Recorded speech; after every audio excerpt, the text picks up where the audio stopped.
warahmatullahi wabarakatuh. Perkenalkan, nama saya Diki Wahyudi. Di sini saya akan menjelaskan tentang hardware komputer atau perangkat keras. Perangkat keras komputer merupakan salah satu komponen dari sebuah komputer yang sifat alatnya bisa dilihat dan diraba secara langsung ataupun yang berbentuk nyata yang berfungsi untuk mendukung proses komputerisasi. Hardware memiliki beberapa komponen yang terbagi berdasarkan fungsi, yaitu meliputi input device, proses device, output device, dan unit tambahan.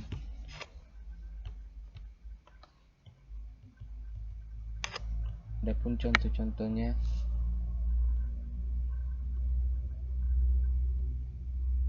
contoh input device yaitu mouse, touchpad, like pen, dan joystick dan games pedal.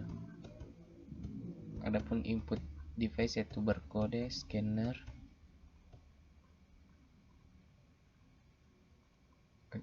proses device yaitu power supply, RAM atau random access memory, prosesor, motherboard. Adapun contoh output device yaitu monitor, printer, speaker, unit tambahan yaitu modem. Ya, kita lanjut kepada cache memory. Cache memory adalah memori kecepatan tinggi tetapi berukuran kecil yang digunakan untuk menyimpan salinan data instruksi yang sering diakses oleh CPU.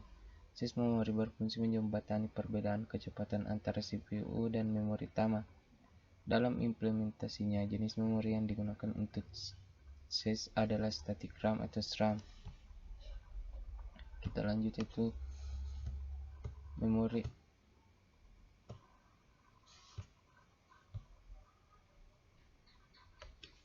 internal.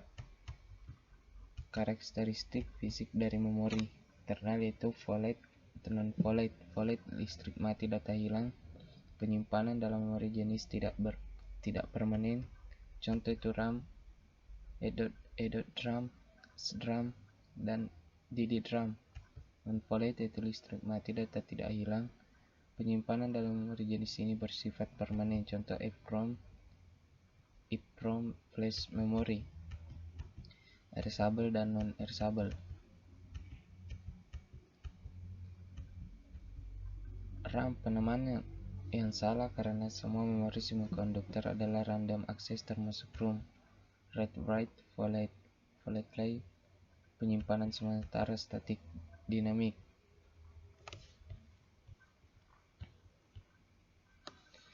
Kita lanjut, yaitu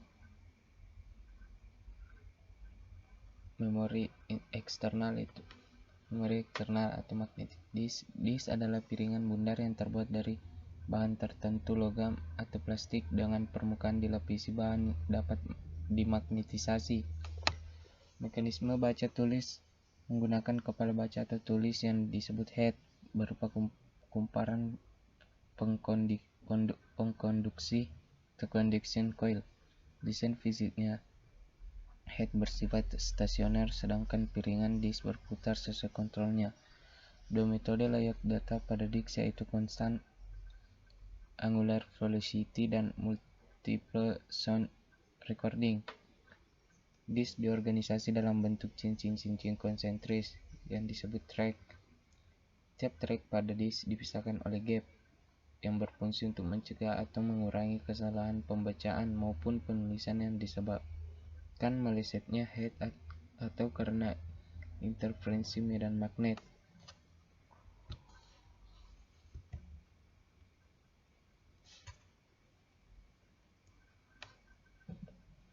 Cara kerja modul I/O. CPU meminta status peripheral pada modul I/O.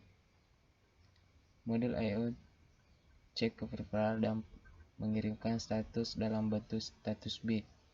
Jika status ready, CPU melakukan request untuk transfer data. Modul menarik data dari peripheral. Modul menyelaraskan data seperlunya. Modul mentransfer data ke CPU lewat bus.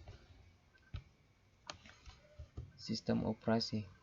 Tujuan sistem operasi itu efisiensi sistem operasi memungkinkan sumber daya sistem komputer untuk digunakan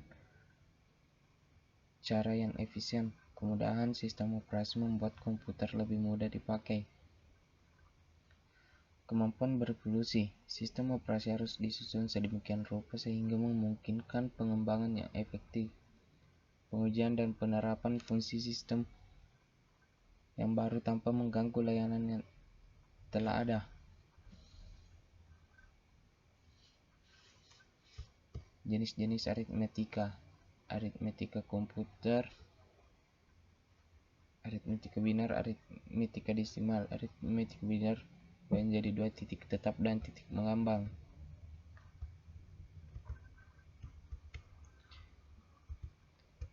Aritmetika binar titik tetap atau fixed point, titik mengambang atau floating point, rentang bilangan lebih luas, kompleks dan mahal. Aritmetika desimal, bilangan desimal dipresentasikan dalam bentuk BCD atau binary kode desimal. Kelemahannya itu hardware. Aritmetika desimal kompleks dan mahal. Sistem bilangan BCD tidak efisien karena membesar penggunaan memori dan register.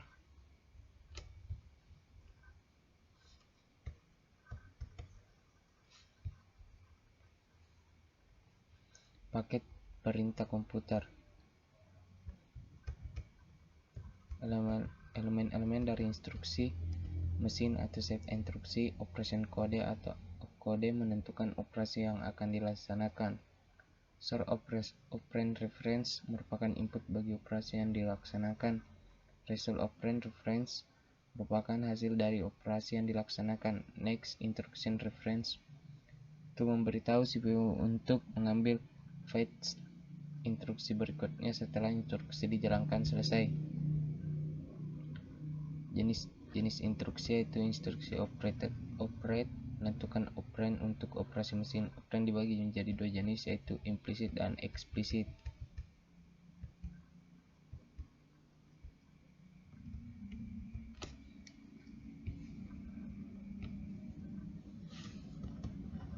Mode pengelamatan. Mengatasi keterbatasan format instruksi dapat mereferensi lokasi memori yang besar. Mode pengelamatan yang mampu menangani keterbatasan tersebut. Masing-masing prosesor menggunakan mode pengelamatan berbeda, memiliki pertimbangan dalam penggunaannya. Ada beberapa teknik pengelamatan, yaitu immediate addressing, direct addressing, indirect address, register address, register indirect address, displacement address, stack address.